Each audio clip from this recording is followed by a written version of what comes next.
Ready start. देश की राजधानी होने के बावजूद दिल्ली की हवा हर अगले वर्ष जिस हालत में जा रही है उससे साफ है कि यहाँ इस समस्या पर काबू पाने के सरकारी दावे सिर्फ हवाई साबित हो रहे हैं। गौरतलब है कि दिल्ली में प्रदूषण एक बार फिर इस स्थिति में पहुंच चुकी है कि यह न केवल देश के भीतर बल्कि अंतर्राष्ट्रीय चिंता का भी विषय बन गया है। गुरुवार को समूचे राष्ट्रीय राजधानी क्षेत्र की हवा और जहरीली हो गई और लोगों के लिए सांस लेना तक मुश्किल हो गया। दिल्ली के कई इलाकों में वायु गुणवत्ता सूचकांक 450 के पास यानी गंभीर श्रेणी में दर्ज किया गया। स्थिति की गंभीरता का अंदाज़ा इससे लगाया जा सकता है कि अज़रबैजान के बाकू में चल रहे जलवायु सम्मेलन में भी दिल्ली के प्रदूषण के मसले पर विशेषज्ञों ने चिंता जाहिर की। यह स्थिति तब है जब इस मौसम में यानी ठंड की आहट के साथ ही दिल्ली के ज़्यादातर लोगों को हर वर्ष धुंध धुएं की चादर और हवा में विषाक्त तत्वों के घुलने की वजह से बहुस्तरीय मुश्किलों का सामना करना पड़ता है।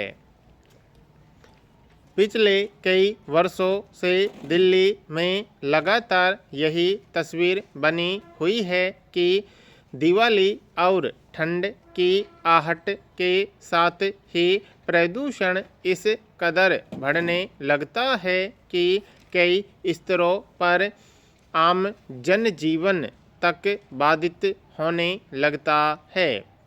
एक और वायुमंडल के घनीभूत होने की वजह से हवा ऊपर नहीं उठ पाती। दूसरी और ज़्यादा लोगों को अपने रोज़मर्रा के कामों में से वैसे काम कम से कम कुछ दिन रोक देना जरूरी नहीं लगता, जिसकी वजह से हवा में प्रदूषण तत्व घुल जाते हैं। हालांकि इसका खामियाजा उन्हें ही उठाना पड़ता है। अब एक बार फिर हालत हो चली है कि दिल्ली में सरकार को ग्रेप 3 स्तर की पाबंदियां लगानी पड़ी है। इसके तहत कई स्तर पर निर्माण कार्यों पर रोक के साथ साथ वैसे वाहनों को यहाँ चलने की इजाज़त नहीं दी जाएगी जिनसे प्रदूषण की समस्या गहराने की आशंका हो। 5वीं कक्षा तक के बच्चों के लिए फ़िलहाल स्कूल भी बंद कर दिए गए हैं। हालांकि उनकी ऑनलाइन पढ़ाई जारी रहेगी। सवाल है कि जब हर वर्ष इन महीनों के दौरान दिल्ली में यह स्थिति पैदा हो जाती है तब सरकार को समय रहते पहले से ऐसे इंतजाम करना ज़रूरी क्यों नहीं लगता, जिससे अचानक ही आपात स्थिति की तरह प्रदूषण की रोकथाम के उपाय करने या विशेष नियम कानून लागू करने की ज़रूरत पड़ जाती है। आखिर कृत्रिम वर्षा तक की ज़रूरत बताने की नौबत क्यों आती है।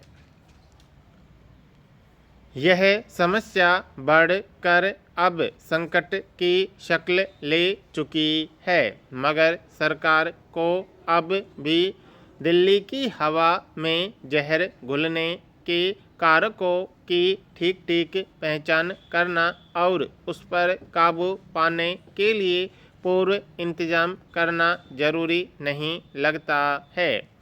बहुत सारे लोगों के बीच सुविधाओं के इस्तेमाल को लेकर जितनी सक्रियता दिखती है, उतनी ही संवेदनशीलता स्वास्थ्य को दुरुस्त रखने के लिए प्रदूषण पर काबू रखने में अपनी सहभागिता को लेकर नहीं दिखाई देती।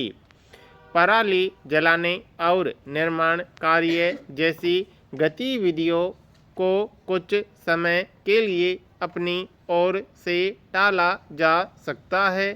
निजी वाहनों और कार्बन पैदा करने वाली अन्य सुविधाओं का इस्तेमाल सीमित किया जा सकता है। हालांकि अगर अगले कुछ दिनों में हवा चली तो प्रदूषण में कमी आ सकती है, लेकिन समय रहते इस संकट से निपटने को लेकर ठोस कदम नहीं उठाए गए तो आने वाले वक्त में कई तरह की जटिल स्वास्थ्य समस्याएं खड़ी हो सकती हैं।